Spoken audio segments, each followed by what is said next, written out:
Nunca pensé que volver a ese lugar me cambiaría para siempre. El circo fantástico había sido el centro de mis mejores recuerdos de infancia, pero cuando regresé después de 20 años, ya no quedaba nada de esa magia inocente que recordaba. La carpa principal se alzaba como un fantasma contra el cielo gris del atardecer. La lona descolorida colgaba en jirones, y los colores que una vez fueron brillantes ahora parecían manchas de sangre seca. Pero algo dentro de mí necesitaba entrar. Necesitaba revivir aunque fuera por unos minutos esa sensación de asombro que había perdido en algún lugar del camino hacia la adultez. El boleto costaba apenas 5 pesos, un precio ridículamente bajo que debería haberme alertado. El hombre de la taquilla, un anciano de ojos hundidos, me miró como si estuviera sorprendido de ver a alguien. Su sonrisa desdentada me dio escalofríos, pero ya había pagado y mi nostalgia era más fuerte que mi sentido común. Adentro, las gradas estaban prácticamente vacías. Conté apenas 8 personas dispersas en un espacio que podría albergar a 200. Las luces parpadeaban de manera irregular, creando sombras danzantes que se movían sin ritmo aparente. El aire olía a humedad, a algo dulzón y descompuesto, como algodón de azúcar que hubiera estado pudriéndose durante meses. El espectáculo comenzó sin fanfarrias. No hubo música alegre ni anuncios grandilocuentes. Simplemente, las luces se atenuaron y una figura apareció en el centro de la pista. Era el payaso más perturbador que había visto en mi vida. Medía al menos 2 metros de altura, pero su delgadez extrema lo hacía parecer una figura bidimensional, como si alguien hubiera estirado un dibujo más allá de sus proporciones naturales.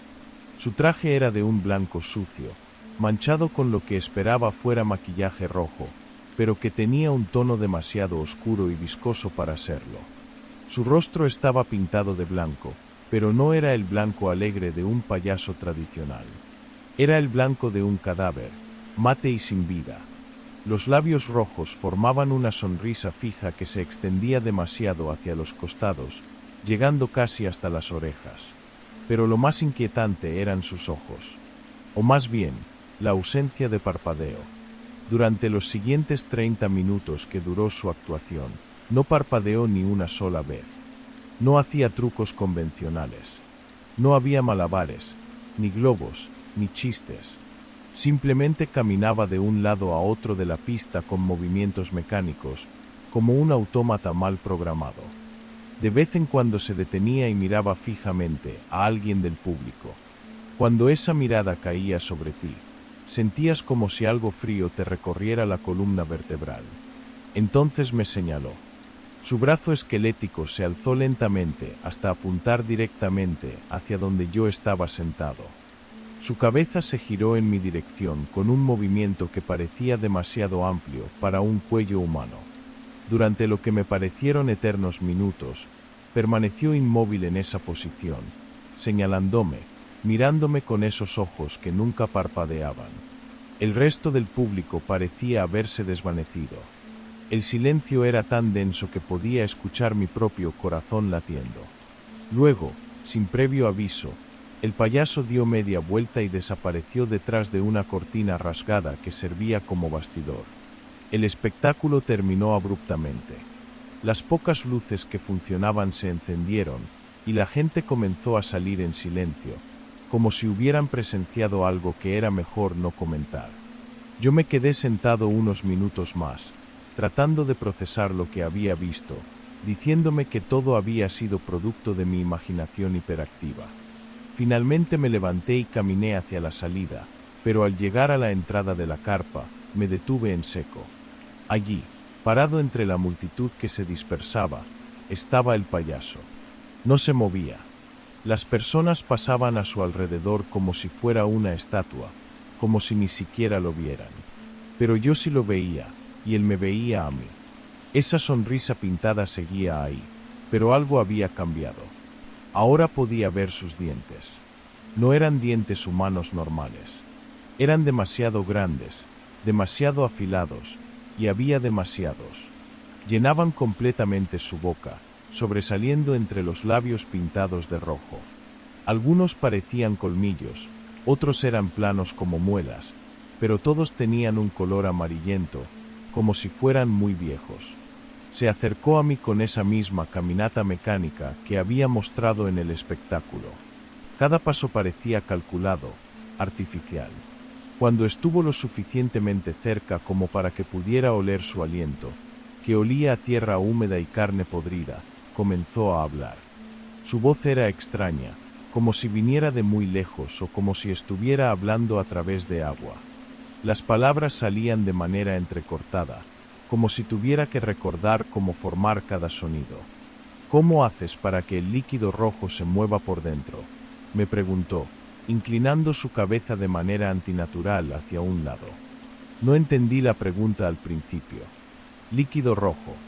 Me tomó un momento darme cuenta de que se refería a la sangre. ¿Y por qué se detiene cuando hay agujeros?, continuó, sus ojos sin parpadear clavados en los míos. Traté de retroceder, pero sentía las piernas como si fueran de plomo. El payaso siguió hablando, haciendo preguntas que ningún ser humano haría. Preguntas sobre cómo funcionaban los huesos, por qué la piel se sentía tibia, cómo era posible que los ojos se movieran en sus cuencas. Hablaba de mi cuerpo como si fuera una máquina fascinante que estaba tratando de entender. Como si él mismo no tuviera un cuerpo humano y estuviera estudiando el mío para aprender cómo funciona. Luego extendió su mano hacia mi hombro. Sus dedos eran demasiado largos, con articulaciones extra que no deberían existir. Cuando estaba a punto de tocarme, algo primitivo en mi cerebro finalmente reaccionó. Corrí. Corrí como no había corrido desde que era niño, con el terror puro impulsándome hacia adelante. Podía escuchar sus pasos detrás de mí, ese caminar mecánico que ahora sonaba como el tic-tac de un reloj gigante. No me atreví a mirar atrás hasta que llegué al otro extremo del terreno donde estaba instalado el circo. Allí me topé con un hombre mayor, vestido con un traje gastado pero que había sido elegante en los mejores tiempos. Tenía una barba gris y ojos cansados que habían visto demasiado. Cuando me vio llegar corriendo, respirando agitadamente, me detuvo con un gesto. «¿Qué pasó, muchacho?», me preguntó con voz ronca. Entre jadeos, le conté sobre el payaso. Le describí su altura imposible, su delgadez antinatural, su cara pintada de blanco cadavérico, sus ojos que nunca parpadeaban, y sobre todo, esos dientes horribles que no pertenecían a ningún ser humano. Le repetí las preguntas extrañas que me había hecho, esas preguntas que sugerían que no sabía cómo funcionaba un cuerpo humano. El hombre me escuchó en silencio, y con cada detalle que le daba, su rostro se iba poniendo más pálido. Cuando terminé de hablar, se quedó callado durante un largo minuto, mirando hacia la carpa del circo.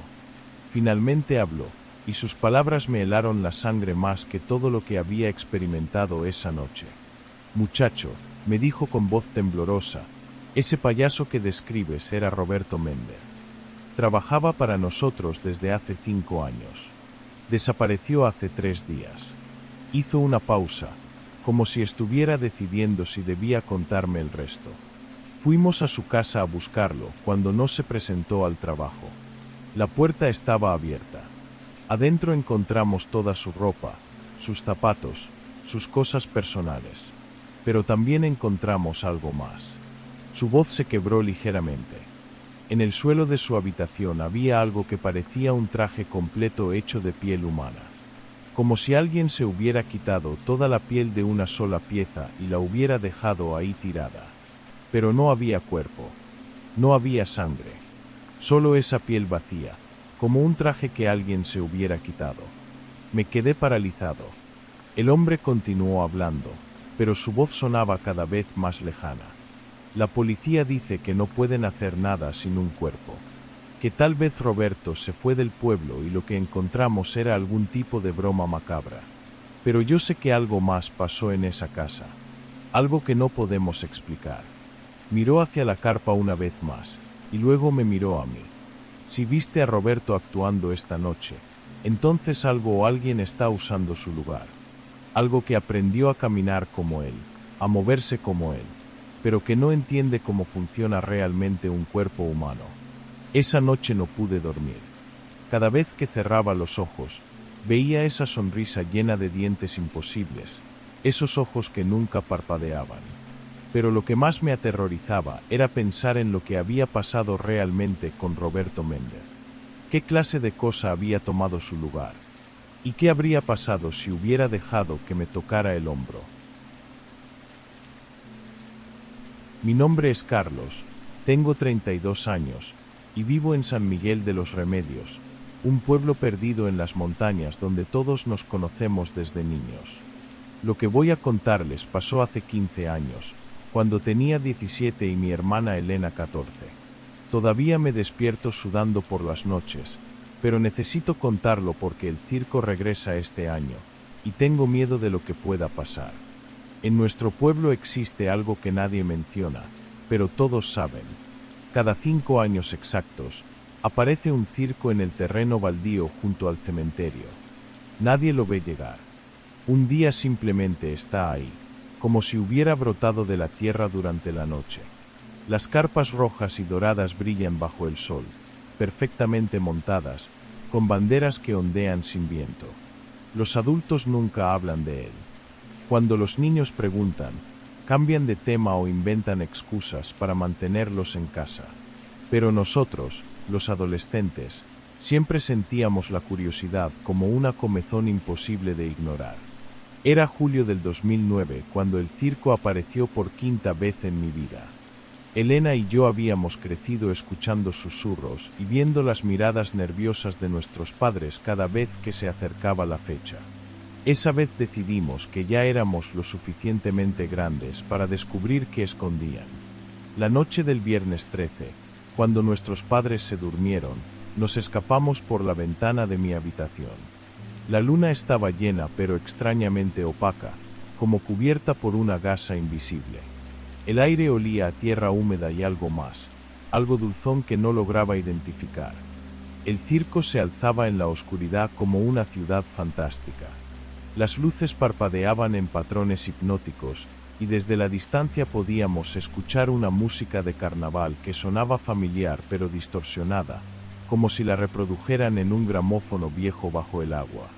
No había nadie en la entrada. La taquilla estaba vacía, pero la puerta principal permanecía abierta de par en par, como una boca esperando tragarnos. Elena me apretó la mano cuando cruzamos el umbral. Adentro, todo parecía congelado en el tiempo. Los colores eran demasiado vívidos, los rojos más rojos que la sangre, los dorados más brillantes que el sol. Las butacas de madera tallada lucían como nuevas, pero tenían un diseño de principios del siglo XX. El aserrín bajo nuestros pies estaba perfectamente distribuido, sin una sola huella que indicara que alguien hubiera caminado allí antes. Avanzamos hacia el centro de la pista, donde había una serie de jaulas cubiertas con lonas gruesas.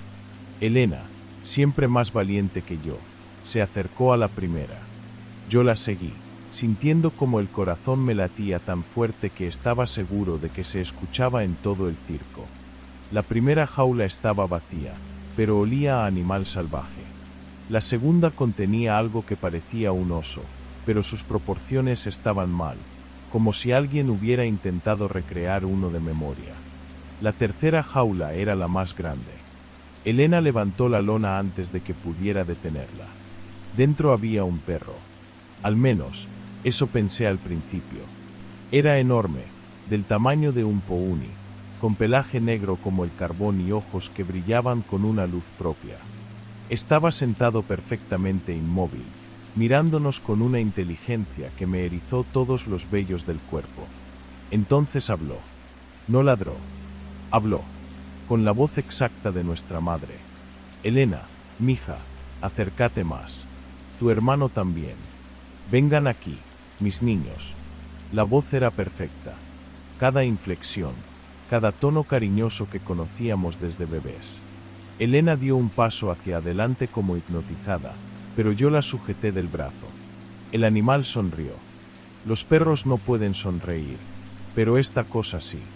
Sus labios se estiraron revelando dientes demasiado humanos, demasiado blancos. No sean tímidos, continuó con la voz de nuestra madre. Mamá los extraña tanto. Han crecido mucho desde la última vez. Pero nuestra madre estaba en casa, durmiendo. La habíamos visto antes de escaparnos. El perro ladeó la cabeza, exactamente como hacía nuestra madre cuando estaba confundida. ¿Por qué no abren la jaula, mis amores? Mamá quiere abrazarlos. Elena comenzó a sollozar. No de miedo, sino como cuando era pequeña y se lastimaba. El sonido me partió el corazón y me llenó de terror al mismo tiempo. Mamá, susurró Elena, extendiendo la mano hacia los barrotes. El perro se acercó y olisqueó sus dedos con un hocico que era demasiado largo, demasiado puntiagudo. Cuando su lengua tocó la piel de mi hermana, Elena gritó como si la hubieran quemado. Corrimos. Corrimos como nunca habíamos corrido en nuestras vidas, tropezando con las butacas, resbalando en el aserrín. Detrás de nosotros, la voz de nuestra madre nos gritaba que regresáramos, que no la abandonáramos, que éramos unos niños malos. Cuando llegamos a casa, nuestra verdadera madre estaba en la cocina preparando té, preocupada por nuestros gritos. Nos había escuchado desde el jardín. Elena no dijo una palabra sobre lo que había pasado. De hecho, Elena no volvió a decir una palabra nunca más. Los médicos dijeron que era shock traumático, pero yo sabía que era algo más. Algo se había roto en ella cuando esa cosa imitó la voz de nuestra madre. Durante el día permanecía callada, pero sonreía y parecía normal. Era solo cuando caía la noche que comenzaba. Los aullidos. Al principio pensamos que eran pesadillas. Elena se sentaba en su cama y aullaba como un animal herido, como un perro que llama a su manada. Los vecinos se quejaban. Tuvimos que mudarla al sótano y aislarlo con mantas. Han pasado 15 años. Elena sigue sin hablar durante el día, pero cada noche, cuando se oculta el sol, los aullidos llenan nuestra casa. Son diferentes ahora, más profundos, más salvajes. A veces, cuando la luna está llena, juraría que escucho otros aullidos respondiéndole desde las montañas. Mis padres murieron hace 5 años. Dijeron que fue un accidente automovilístico, pero yo los encontré. Tenían marcas de garras en el cuello y una expresión de terror absoluto congelada en sus rostros. Elena vive conmigo ahora. Durante el día es la hermana que siempre conocí, cariñosa y dulce, aunque muda. Cocina, limpia, ve televisión.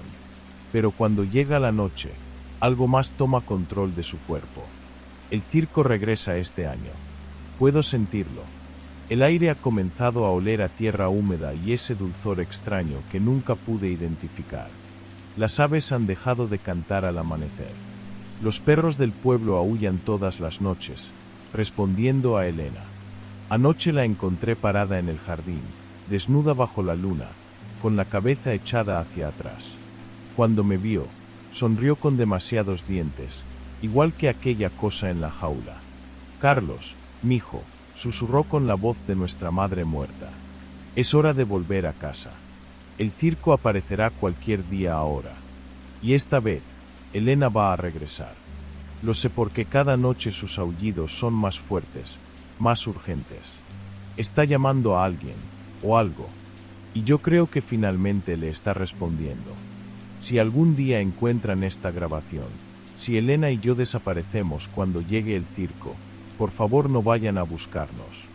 No importa qué voces escuchen llamándolos desde las carpas, no importa si suenan como las personas que más aman en el mundo. Porque en mi pueblo, cada 5 años aparece un circo que nadie recuerda haber visto llegar. Y una vez que entras, nunca realmente te vas. Nunca debí haber regresado a ese lugar. Pero cuando eres adolescente, la curiosidad es más fuerte que el miedo, y el circo abandonado en las afueras de nuestro pueblo había sido mi obsesión durante meses. Era octubre del 2015. El circo había cerrado hacía 5 años después de una serie de accidentes extraños que nunca se explicaron completamente.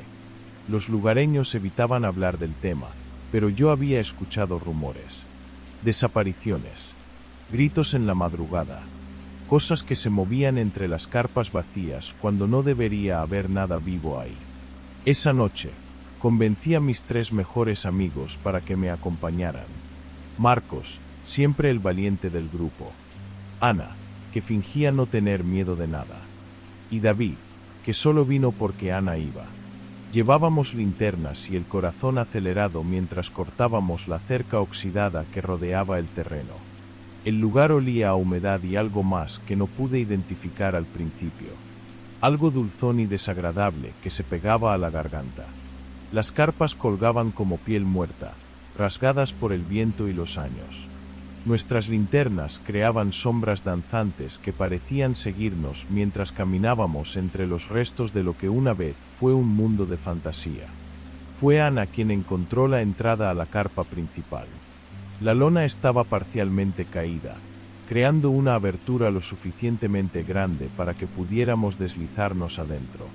El interior era un laberinto de asientos volcados, cables colgantes y estructuras metálicas retorcidas.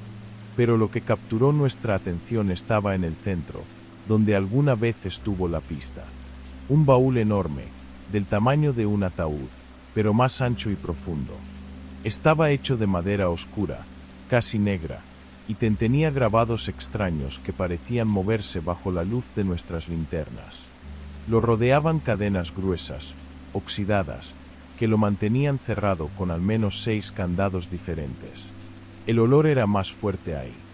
Ese aroma dulzón que ahora reconocí como carne en descomposición, pero no exactamente podrida. Era como si algo estuviera en ese punto intermedio entre la vida y la muerte, manteniéndose en un estado que no debería ser posible. Marcos fue el primero en acercarse. Los candados están oxidados, dijo, tirando de uno de ellos. Podríamos romperlos. David retrocedió. Esto no me gusta. Deberíamos irnos. Pero yo ya estaba obsesionado. Había algo en ese baúl que me llamaba, como si supiera que tenía que abrirlo. Ana encontró una barra de metal entre los escombros, y entre los 3 comenzamos a trabajar en las cadenas. Los candados cedieron uno por uno, cada uno con un chasquido metálico que resonaba en el silencio de la carpa. Cuando el último cayó al suelo, las cadenas se deslizaron por sí solas, como si hubieran estado esperando ese momento. El baúl se abrió con un crujido lento y prolongado. Lo que vimos adentro desafía toda lógica. Era un hombre, pero doblado de maneras que el cuerpo humano no debería permitir. Sus piernas estaban completamente dobladas hacia atrás, tocando su espalda. Sus brazos estaban retorcidos alrededor de su torso como si fuera un pretzel humano. Su cabeza estaba girada casi 180 grados, mirando hacia arriba desde su posición imposible. Pero lo peor de todo es que estaba vivo. Sus ojos se movieron para mirarnos. Sus labios, agrietados y pálidos, se curvaron en una sonrisa que reveló dientes amarillentos y demasiado afilados. Su piel tenía un color grisáceo, como si hubiera estado bajo tierra durante años, pero aún conservaba esa textura humana que lo hacía terriblemente real. Ana gritó y salió corriendo. Marcos la siguió inmediatamente. David me gritó que corriera, pero yo no podía moverme. Era como si mis pies hubieran echado raíces en el suelo de la carpa. El hombre me miraba fijamente, y aunque su posición era completamente antinatural, parecía cómodo, como si hubiera estado esperando en esa caja durante años solo para este momento. Entonces habló. Su voz era un susurro áspero, como papel de lija contra madera, pero cada palabra era perfectamente clara. Hola, Miguel. Sabía mi nombre. Nunca lo había visto antes en mi vida, pero sabía mi nombre. Te he estado esperando, continuó, sin dejar de sonreír. Sabía que vendrías. Sabía que serías tú quien abriría mi casa. Traté de hablar, de preguntarle quién era, como sabía mi nombre, pero no salía sonido alguno de mi garganta. No tengas miedo, dijo, y comenzó a moverse. Lentamente, imposiblemente, comenzó a desenredar su cuerpo. Los huesos crujían y chasqueaban mientras sus extremidades encontraban posiciones más naturales. He estado aquí tanto tiempo, esperando a alguien como tú. Alguien que no se conforme con las historias. Alguien que necesite ver la verdad. Sus brazos se estiraron, aún retorcidos pero ahora más reconociblemente humanos. Sus piernas se desenredaron con sonidos húmedos que me hicieron sentir náuseas. ¿Quieres saber qué pasó realmente en este circo?, preguntó, comenzando a incorporarse dentro del baúl. ¿Quieres saber por qué cerraron? ¿Por qué la gente desapareció? Finalmente encontré mi voz. ¿Quién eres? Su sonrisa se amplió hasta ser grotescamente ancha. Era el contorsionista principal, dijo. El gran Sebastián. Podía doblar mi cuerpo de maneras que desafiaban la naturaleza. Pero quería más. Siempre quería más. Hasta que encontré una manera de ir más allá de los límites humanos. Se las arregló para ponerse de pie dentro del baúl, aunque su postura seguía siendo inquietantemente incorrecta.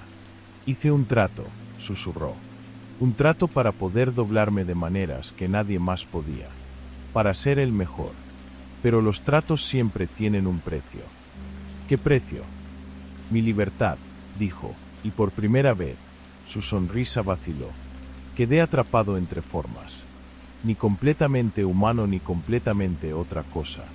Y cada vez que alguien me ve, cada vez que alguien me libera, aunque sea por un momento, alguien más debe tomar mi lugar.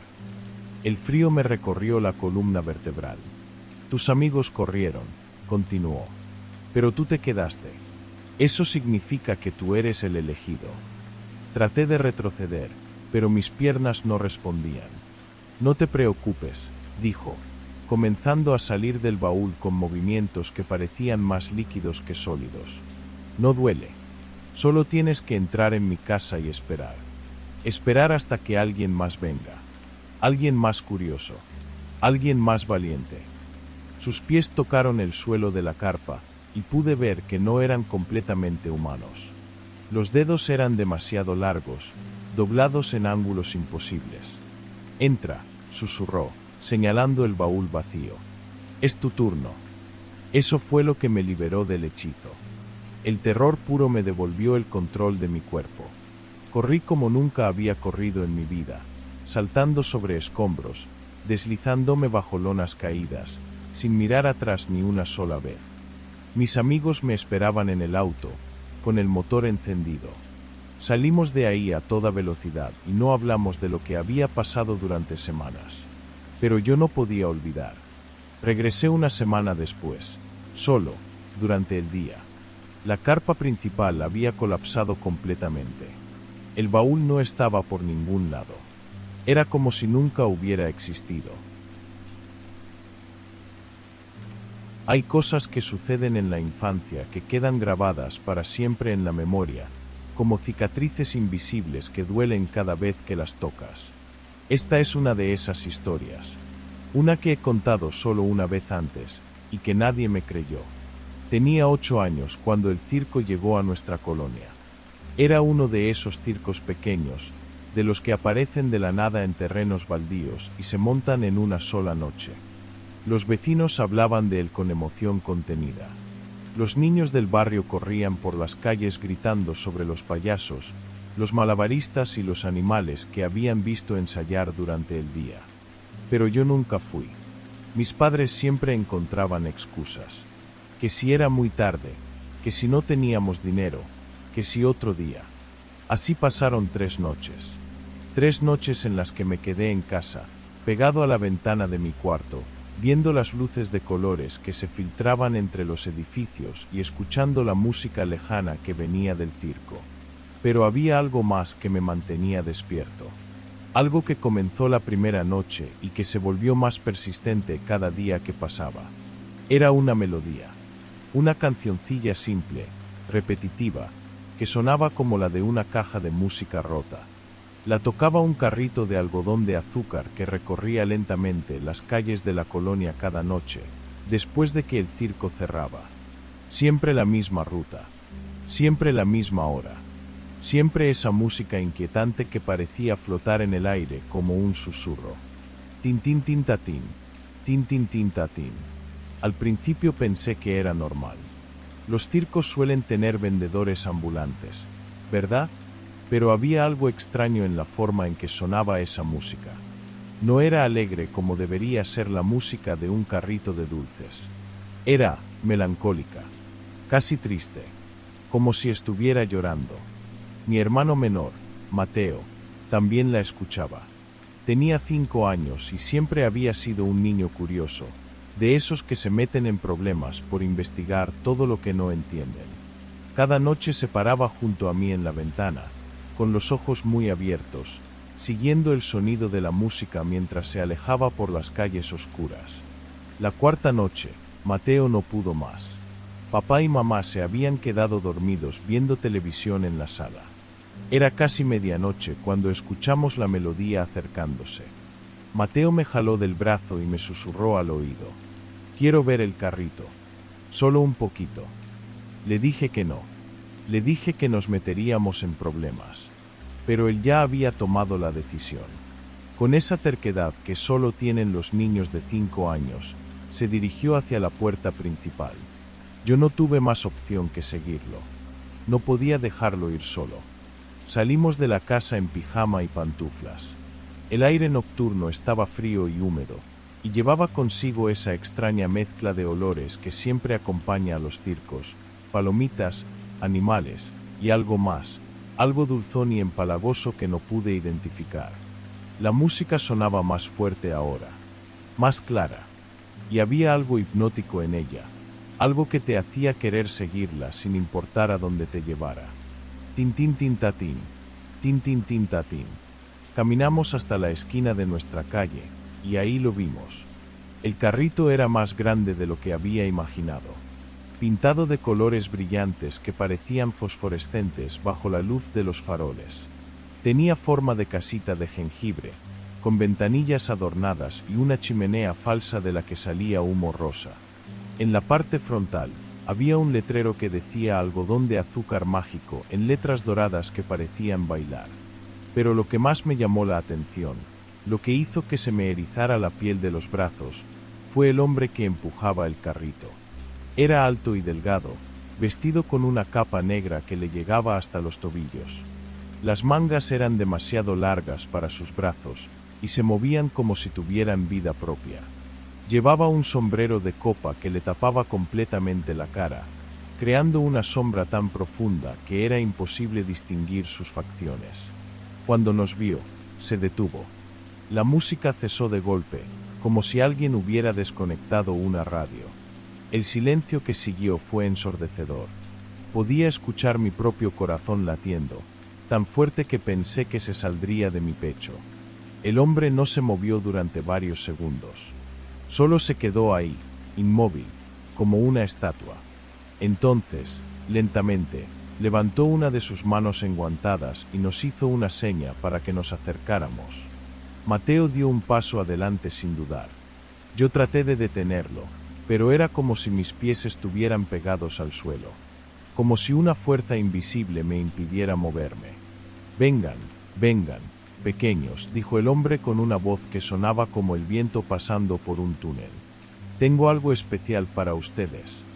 Se acercó al carrito y comenzó a preparar algo en su interior. Podía ver sus manos moviéndose, pero era extraño, parecía que tenía demasiados dedos. O tal vez eran las sombras las que me confundían. Al cabo de unos momentos, salió de detrás del carrito con 2 conos de papel. En uno había algodón de azúcar rosa, como el que había visto en las ferias. En el otro, había algo que nunca había visto antes: algodón de azúcar de color azul eléctrico, que parecía brillar con luz propia. «Para ti», dijo, ofreciéndome el rosa. «Y para tu hermano». Le extendió el azul a Mateo. Mateo tomó el cono sin dudar. Sus ojos estaban fijos en el algodón azul, como si fuera lo más hermoso que hubiera visto en su vida. Yo seguía sin poder moverme, pero pude ver cómo arrancaba un pedazo y se lo metía a la boca. Su expresión cambió al instante. Los ojos se le pusieron vidriosos, como si estuviera viendo algo que yo no podía ver. Su rostro se relajó completamente, y una sonrisa extraña, demasiado grande para su cara de niño, se dibujó en sus labios. Está delicioso, murmuró con una voz que no parecía suya. Sabe a sueños. El hombre se rió. Fue una risa baja, gutural, que me heló la sangre. Entonces hizo algo que no olvidaré jamás. Se quitó el sombrero. No tenía rostro. ¿Dónde debería haber estado su cara? Solo había una superficie lisa y pálida, como cera derretida. No tenía ojos, ni nariz, ni boca. Solo esa superficie terrible y vacía. Y sin embargo, de alguna manera, pude sentir que me estaba mirando. Ahora ven conmigo, pequeño Mateo, dijo sin mover los labios, porque no los tenía. Su voz parecía salir del aire mismo. Es hora de unirse a la función. Mateo comenzó a caminar hacia él. Paso a paso, lento pero constante, como si fuera un muñeco de cuerda. Seguía comiendo el algodón azul, y con cada bocado, su sonrisa se hacía más amplia, más antinatural. Fue entonces cuando logré moverme. El terror me dio fuerzas que no sabía que tenía. Mateo, grité. No vayas con él. Corrí hacia mi hermano y traté de tomarlo del brazo, pero cuando lo toqué, era como tocar hielo. Su piel estaba fría, tan fría que me quemó los dedos. Me miró con esos ojos vidriosos y sonrió. Está bien, hermano, me dijo con esa voz que no era suya. Solo voy a jugar un rato. Volveré mañana. El hombre sin rostro se acercó a nosotros. Pude oler su aliento, aunque no tenía boca. Olía a tierra húmeda, a flores muertas, a algo que había estado enterrado durante mucho tiempo. No interferirás, me dijo, y su voz resonó dentro de mi cabeza como un trueno. El niño ya es mío. Extendió una de sus manos hacia mí, y sentí como si miles de agujas heladas me atravesaran el cuerpo. No podía moverme, no podía gritar, no podía hacer nada más que ver cómo mi hermano menor se alejaba con ese monstruo. Se subieron al carrito. Mateo se sentó en la parte delantera, todavía comiendo su algodón azul, todavía sonriendo esa sonrisa horrible. El hombre sin rostro se puso detrás y comenzó a empujar. La música volvió a sonar. Tin tin tin tatín, tin tin tin tatín. Los vi alejarse por la calle, hasta que las luces del carrito se convirtieron en puntos diminutos en la distancia. La música se desvaneció hasta convertirse en un susurro, y luego en nada. Solo entonces pude moverme de nuevo. Corrí a casa gritando, llamando a mis padres, tratando de explicarles lo que había pasado. Pero cuando llegué a mi cuarto, Mateo estaba ahí, durmiendo en su cama, como si nada hubiera pasado. Tuviste una pesadilla, me dijeron mis padres. Mateo ha estado aquí toda la noche. Pero yo sabía lo que había visto. Sabía que algo estaba mal. Al día siguiente, el circo se había ido, como si nunca hubiera estado ahí. El terreno baldío estaba vacío, sin ninguna señal de que alguna vez hubiera habido carpas, animales o vendedores. Y Mateo estaba diferente. Seguía siendo mi hermano, pero había algo en sus ojos que no estaba bien. Algo vacío, como si una parte de él se hubiera quedado con el hombre sin rostro. Sonreía menos, hablaba menos, y a veces, cuando pensaba que nadie lo veía, se quedaba mirando por la ventana con esa misma expresión vidriosa que había tenido aquella noche. Pasaron los años. Crecimos. Mateo siguió siendo mi hermano, pero nunca volvió a ser el mismo niño curioso y travieso de antes. Era como si una sombra hubiera caído sobre él, y nunca logró sacársela de encima. Hasta que un día, cuando yo tenía 16 años y él 13, simplemente desapareció. Se fue una noche, sin llevarse nada, sin dejar una nota. Mis padres llamaron a la policía, pusieron carteles, buscaron por toda la ciudad, pero nunca lo encontraron. La última vez que lo vi, estaba parado junto a la ventana de su cuarto, mirando hacia la calle con esa expresión perdida que conocía tan bien. Y juro que pude escuchar, muy bajito, muy lejano, el sonido de una melodía familiar. Tin tin tin tatín, tin tin tin tatín. Ahora soy adulto. Tengo mi propia familia, mi propia casa en una ciudad diferente. pero a veces, en las noches muy silenciosas, cuando el viento sopla de cierta manera, puedo escuchar esa música otra vez. Y cuando eso pasa, cierro todas las ventanas, apago todas las luces, y me quedo despierto hasta el amanecer, rogando que el carrito del algodón azul no encuentre el camino hasta mi casa. Porque sé que algún día volverá. Y esta vez, tal vez venga por mí. Nunca debí haber tomado ese trabajo. Pero cuando tienes 3 hijos que alimentar y las deudas se acumulan como montañas de arena, no puedes permitirte ser exigente. El circo Hermanos Castellanos llegó a nuestro pueblo en octubre, instalándose en el terreno baldío junto a la carretera nacional. Necesitaban un encargado de limpieza nocturna, alguien que trabajara solo, sin hacer preguntas. El salario era generoso. Demasiado generoso para limpiar retretes y recoger palomitas del suelo. Mi primer día, don Esteban, el dueño del circo, me llevó por todo el recinto. Era un hombre mayor, con manos nudosas y ojos que parecían haber visto demasiado. Me mostró cada carpa, cada atracción, cada rincón donde debía limpiar. Pero cuando llegamos a una estructura rectangular cubierta por lonas rojas, se detuvo. Esta atracción está cerrada por mantenimiento, me dijo, evitando mi mirada.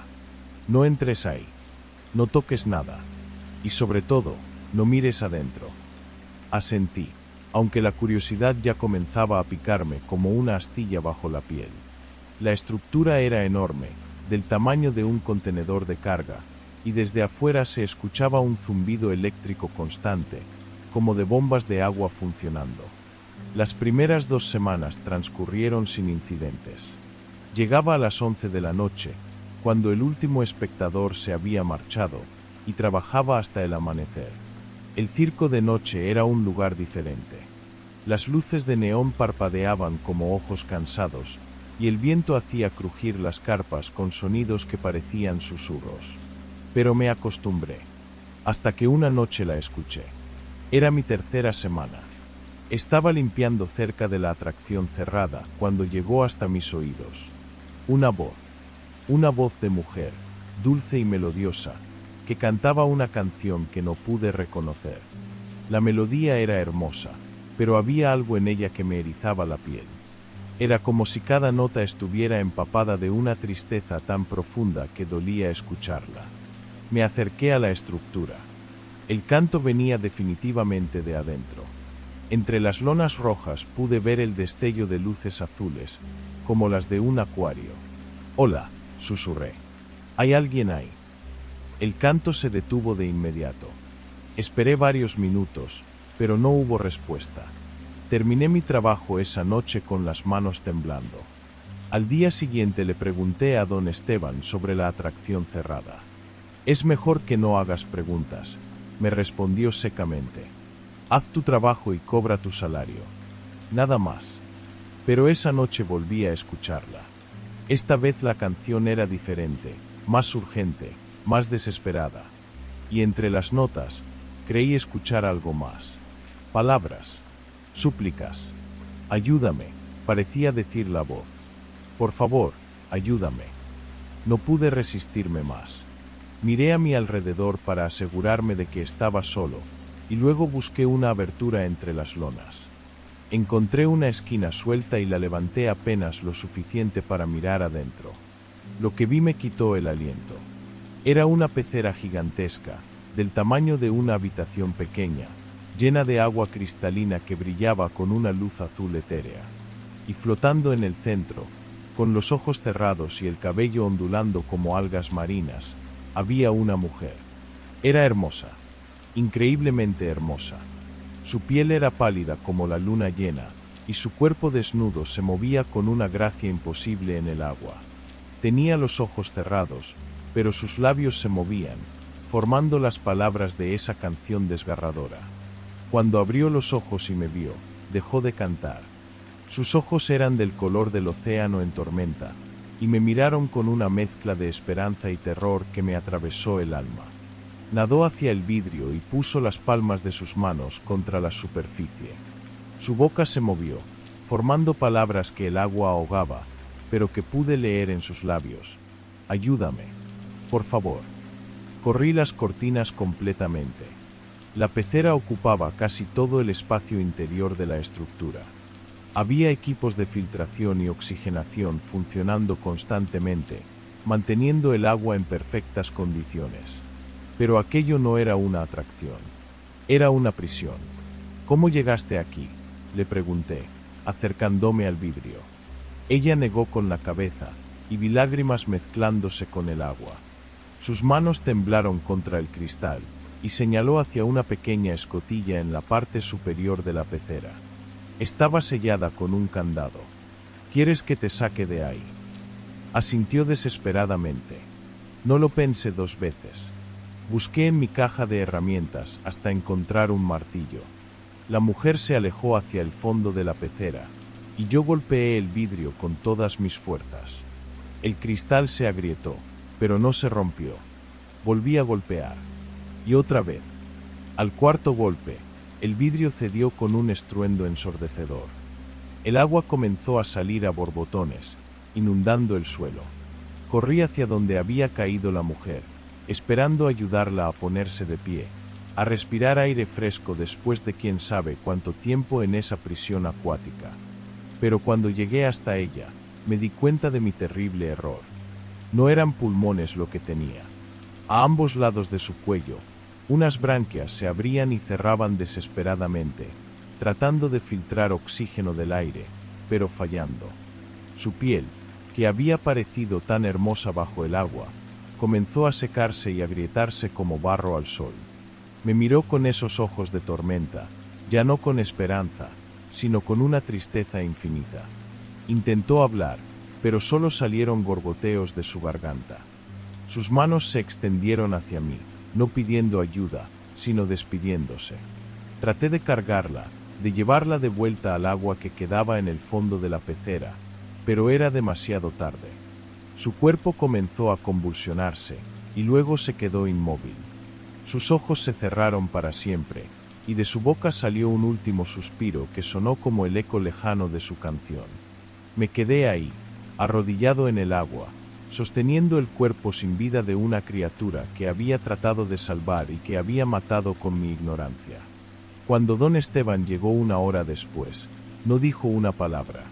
Simplemente miró la escena, asintió como si hubiera estado esperando esto, e hizo una llamada telefónica. Vinieron hombres con trajes negros. Limpiaron todo. Se llevaron el cuerpo, desarmaron la pecera, y al amanecer, era como si nada hubiera pasado jamás. Don Esteban me pagó mi salario completo y me despidió. Nunca hables de esto, me dijo. Por tu propia seguridad. Eso fue hace 5 años. He cambiado de ciudad 3 veces desde entonces, pero las pesadillas me siguen. Cada noche escucho su canción, esa melodía dulce y desesperada que ahora sé que era un grito de auxilio que nunca debí haber respondido. Y lo peor de todo es que a veces, en las noches más silenciosas, cuando el viento sopla de cierta manera, juro que puedo escucharla de nuevo, cantando desde algún lugar muy profundo, muy oscuro, donde las criaturas como ella son mantenidas como trofeos para los ojos de quienes pagan lo suficiente para mirar. Mi tía Esperanza trabajaba vendiendo entradas en el Circo Montenegro, uno de esos circos ambulantes que van de pueblo en pueblo con sus carpas desgastadas y sus promesas de maravillas.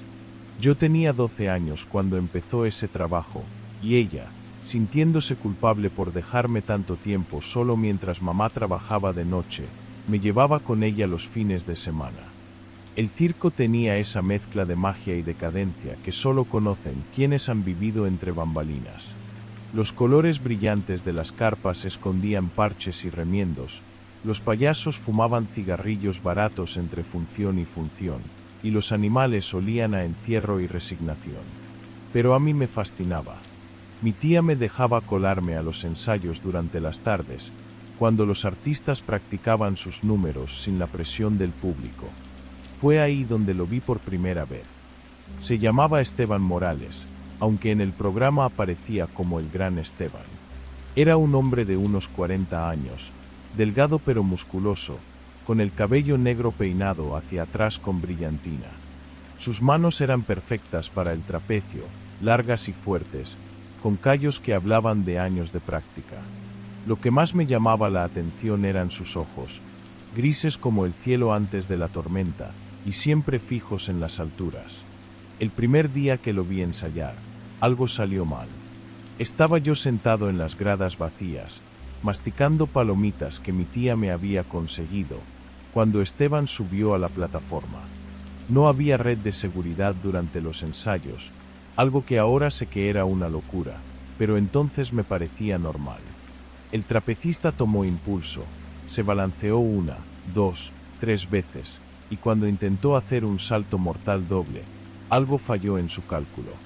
Lo vi caer desde 20 metros de altura. El sonido fue lo peor. No solo el golpe seco de su cuerpo contra el suelo de arena, sino lo que vino después, un crujido horrible, como ramas secas quebrándose, pero húmedo, orgánico. Era el sonido de huesos rompiéndose, de carne aplastándose contra el suelo. Todos gritaron. Los otros artistas corrieron hacia él.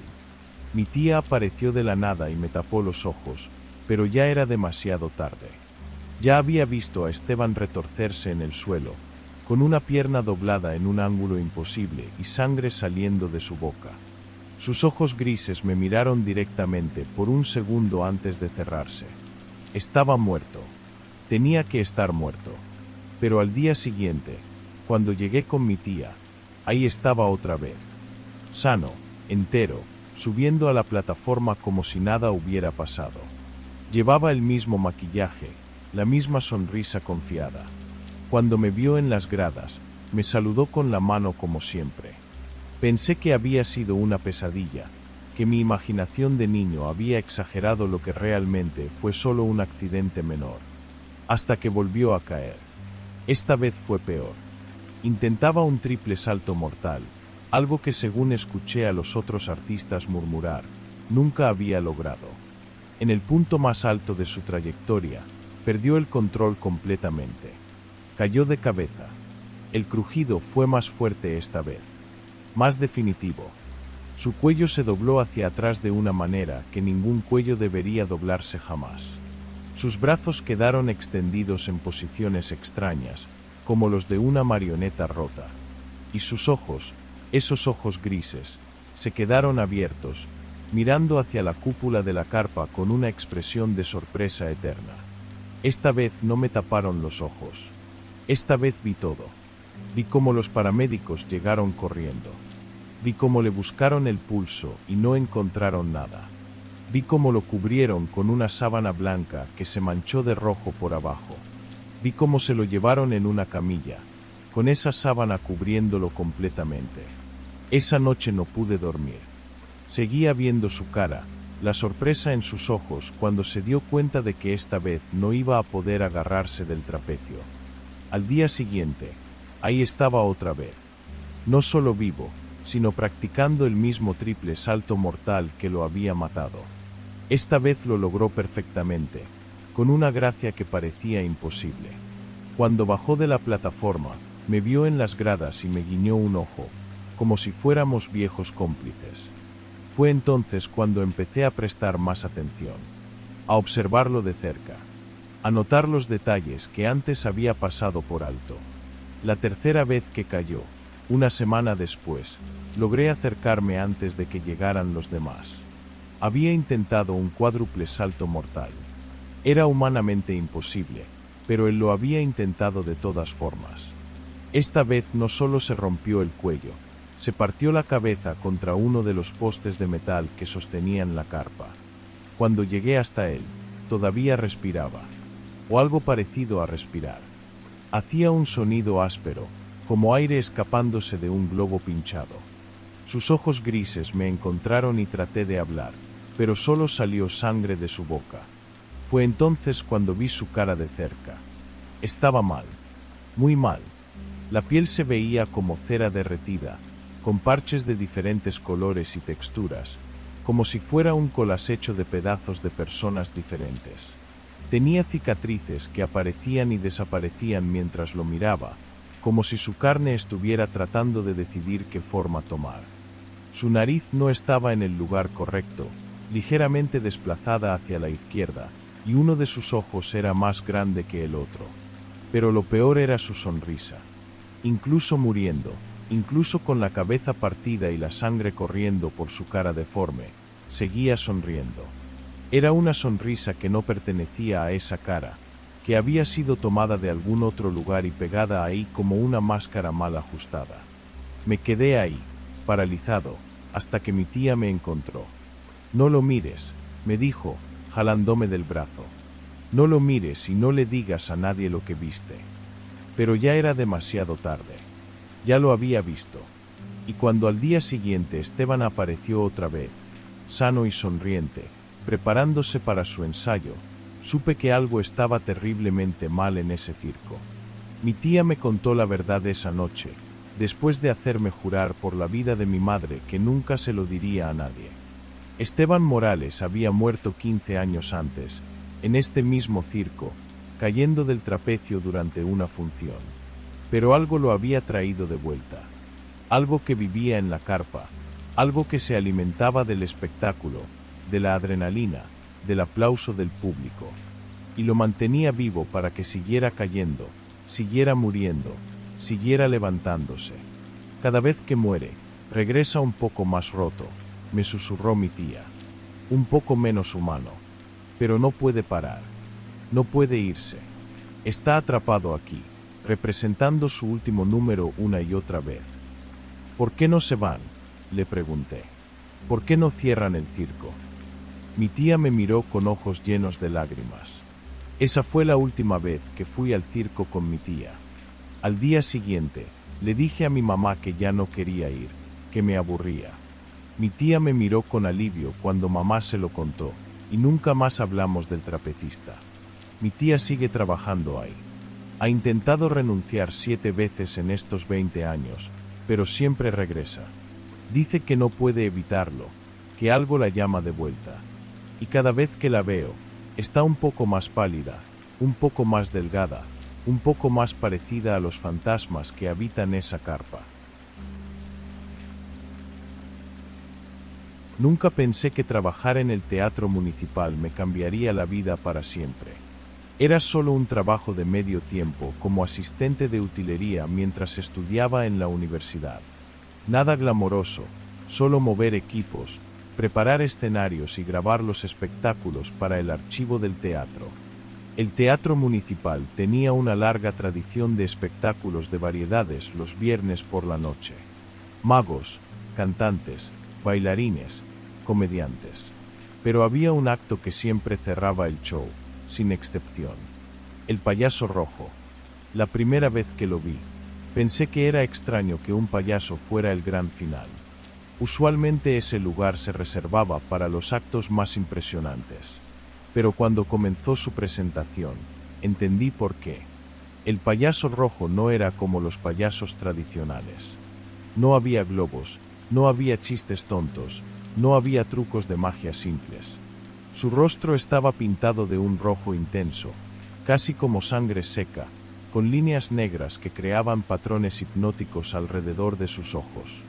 Su traje era elegante, de terciopelo rojo oscuro, y se movía por el escenario con una gracia perturbadora. Su acto comenzaba siempre igual. Caminaba hasta el centro del escenario y permanecía inmóvil durante casi 1 minuto completo. El silencio en el teatro era absoluto. Luego, comenzaba a hablar en lo que parecían lenguas antiguas. Palabras que nunca había escuchado, con sonidos guturales y melodías extrañas que se metían en tu cabeza y no te dejaban en paz. Mientras hablaba, su voz cambiaba. A veces susurraba, a veces gritaba, a veces parecía que hubiera múltiples voces saliendo de su garganta al mismo tiempo. El público quedaba completamente hipnotizado. He visto a personas llorar sin razón aparente durante su presentación. Después de unos 20 minutos de este ritual extraño, llegaba la parte que él llamaba la liberación. El payaso rojo caminaba hasta la orilla del escenario y miraba fijamente al público. Sus ojos, pintados de negro alrededor, parecían capaces de ver directo al alma de las personas. Entonces extendía su mano y señalaba a alguien entre la audiencia. La persona elegida parecía entrar en una especie de trance. Se levantaba lentamente de su asiento y caminaba hacia el escenario como si fuera sonámbula. Una vez arriba, el payaso rojo la llevaba al centro y comenzaba otro ritual.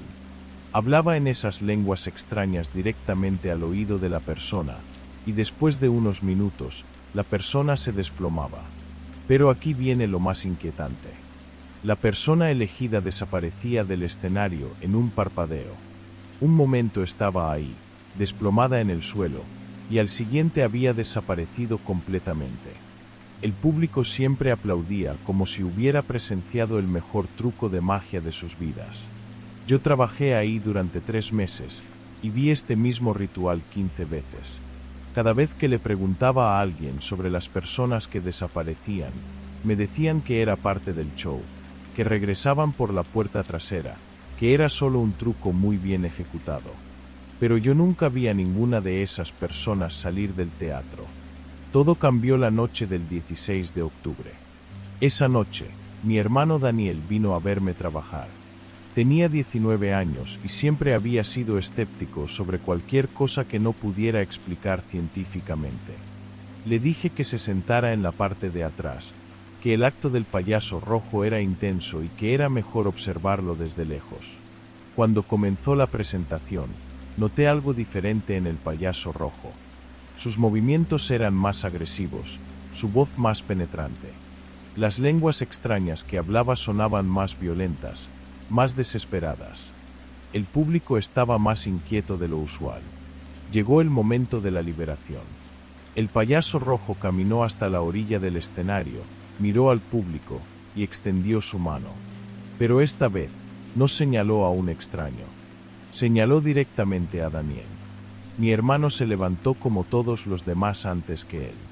Con esa misma expresión vacía, esos mismos movimientos robotizados. Caminó hacia el escenario mientras yo gritaba su nombre desde mi posición detrás de las cámaras. Pero era como si no pudiera escucharme. Una vez en el escenario, el payaso rojo puso su mano en el hombro de Daniel. Se acercó a su oído y comenzó a susurrar en esas lenguas terribles. Daniel permaneció inmóvil, mirando hacia el vacío con los ojos completamente perdidos. Después de unos minutos que se sintieron como horas, Daniel se desplomó. Y entonces, en un parpadeo, desapareció. El público aplaudió. El payaso rojo hizo una reverencia. El telón cayó. Pero Daniel nunca regresó. Corrí hacia el escenario, revisé cada rincón del teatro, cada pasillo, cada armario. Nada. Le grité al manager, a los otros artistas, a cualquiera que me escuchara. Todos me decían lo mismo que siempre. Era parte del show. Daniel había regresado por la puerta trasera. Era solo un truco. Pero yo sabía que no era verdad. Esa noche no pude dormir. Me quedé en el teatro revisando la grabación una y otra vez. Las cámaras habían capturado todo perfectamente hasta el momento en que Daniel se desplomó. Después de eso, las imágenes se volvían borrosas y distorsionadas, como si algo hubiera interferido con el equipo. Pero entonces encontré algo que me heló la sangre. En los últimos segundos de la grabación, justo antes de que el vídeo se volviera completamente ilegible, el payaso rojo volteó hacia una de las cámaras. Volteó directamente hacia la cámara que yo estaba operando esa noche. Y me miró. Miró directo a la lente, directo a mí, a través del tiempo y del espacio, a través de la grabación. Sus labios se movieron claramente. Y aunque no había audio en esa parte del vídeo, pude leer perfectamente lo que decía. Decía mi nombre completo. Y después sonrió. Renuncié al día siguiente. Me mudé de la ciudad la semana siguiente. Han pasado 2 años desde entonces, y nunca he vuelto a hablar de esto con nadie. Pero anoche recibí una llamada. Una voz que no reconocí me dijo que había una función especial en el teatro municipal. Que el payaso rojo había preguntado específicamente por mí. Que era mi turno para la liberación. Colgué inmediatamente, pero cuando revisé mi teléfono, no había registro de la llamada. Como si nunca hubiera pasado. Esta mañana encontré un boleto debajo de mi puerta. Un boleto para el Teatro Municipal, para la función de esta noche.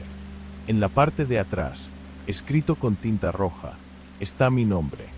Y debajo, en esas mismas letras rojas, dice, la liberación te espera. No sé qué hacer. No sé si esto es real o si finalmente me estoy volviendo loco. Pero hay algo que sí sé. El payaso rojo no ha terminado conmigo. Y esta noche, voy a descubrir qué le pasó realmente a mi hermano.